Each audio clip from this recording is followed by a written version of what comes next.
Most employees still think the game works the way it used to. Show up, work hard, be loyal. Keep your head down, deliver your results, and eventually the company will take care of you. That belief feels reasonable. It feels safe. And for a long time, maybe for your parents' entire career, it actually was. But the workplace quietly rewrote the rules sometime around 2015, gave nobody the memo, and kept collecting paychecks from people still playing by the old ones. The company didn't announce the change. That's the part worth sitting with.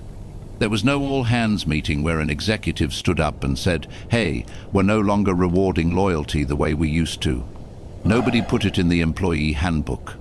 The shift happened underneath the official language, underneath the values posters on the break room wall, underneath the quarterly town halls where the CEO talked about culture and belonging. The workplace changed structurally, operationally, and philosophically, and most employees just kept doing what they'd always done, waiting for a reward that had already been quietly discontinued. Here's what actually happened.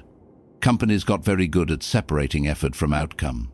For decades, the person who worked the most hours, stayed the latest, never complained, always delivered, that person was considered valuable, dependable, a cornerstone. But modern corporations started realizing something uncomfortable. Dependable people are easy to rely on without ever having to invest in. The hardest working employee in your department probably isn't the one getting promoted. The one getting promoted is the one whose work gets seen by the right people, at the right time, framed in the right language. Effort became invisible. Visibility became the actual currency. And nobody told the people who were still grinding at 9 p.m., thinking the hours would eventually speak for themselves. The reality is that modern corporate culture learned to extract maximum output from people who still believe in the old contract. The employee who stays late out of commitment, answers emails on weekends out of loyalty, skips vacations out of dedication, that employee is genuinely useful to the organization. Not because the organization values them, but because they cost the same as everyone else and give significantly more. The company never asked them to believe all that. They just never corrected it. Meetings are a decent place to watch this play out. Think about the last 10 meetings you sat in. How many of them actually needed to happen? How many decisions were made that could have been a 3-sentence email? The meeting isn't really about the agenda. It's about who speaks, who gets credited, who frames the problem in a way that makes leadership nod.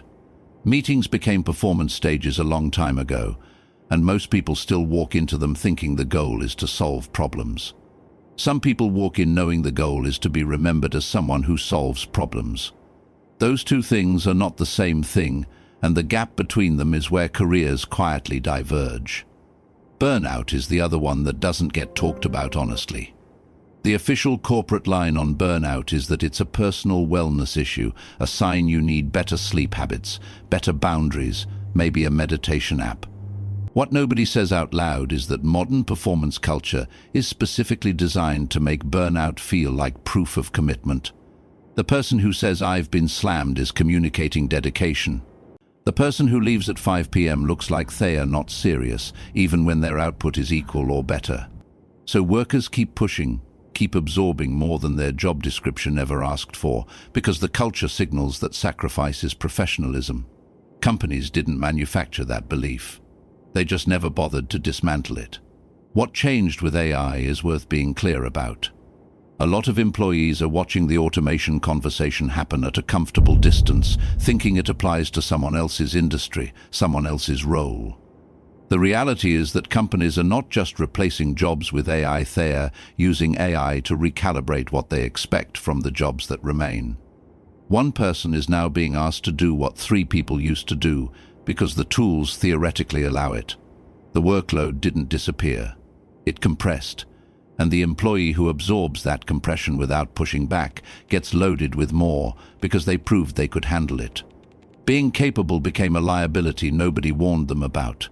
The tenure thing is gone too, and most people under 40 already know this intellectually but haven't fully updated their behavior around it.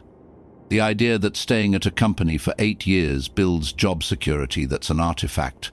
Companies restructure. They reorg. They eliminate positions with language so sanitized it barely sounds like a firing. We're realigning resources. This role is being sunset. Your position has been eliminated, though this is no reflection of your performance. That last line is the one worth paying attention to, because it's technically true and completely cold at the same time. Your performance was fine. The business calculation changed. Those are two separate things, and treating them as the same conversation is how companies make layoffs feel like accidents rather than decisions. The people who understand modern work actually understand it aren't necessarily the most talented people in the building. They are the ones who figured out that perception management is a real skill, not a dirty one. They invest in being visible. They speak in stakeholder language. They build relationships across the organization, not just within their immediate team. They treat their reputation as something that needs tending the same way you'd tend any other professional asset. That's not manipulation. That's literacy. The old employee calls that being political. The modern workplace calls that being strategic. The difference in outcome between those two interpretations is significant. There's a particular kind of employee who is very good at their job and very bad at being noticed for it. They deliver consistently. They don't take up space in meetings they find unproductive. They don't broadcast their wins because it feels self-promotional and uncomfortable. They assume the work will eventually be visible enough on its own. This person is extremely useful to a company and extremely easy to overlook during promotion cycles. Not because they lack talent, because they opted out of the visibility game that determines whose talent gets recognized. Companies aren't conspiring against them. The system just doesn't have a mechanism for rewarding what it can't see. The ending isn't motivational. This isn't the part where the script pivots to a 5-step plan for taking back your career. What this is an observation that a large number of working people are operating inside a version of work that no longer exists, following rules that no longer apply, waiting for rewards that the institution quietly stopped offering years ago. That's not a moral failure. It's an information gap.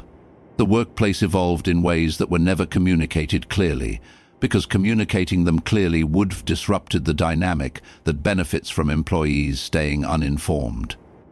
The most uncomfortable truth in all of this is simple. The company isn't your partner. It never really was. It's a structure built to generate outcomes, and you are one of the inputs. That's not cynicism, that's the actual operational reality underneath the culture decks and the mission statements and the team off-site in a hotel conference room where everyone did a trust fall and called it alignment. You can be good at your job and still understand the structure you're inside. You can contribute meaningfully and still know what you're actually exchanging. The employees who do well in modern work aren't the ones who checked out. They are the ones who got honest about what work is, how it actually functions, and what it takes to navigate it without waiting for an institution to do that work for them. The workplace changed. Most employees didn't notice. Some still haven't. And the ones who benefit from that gap are very much paying attention.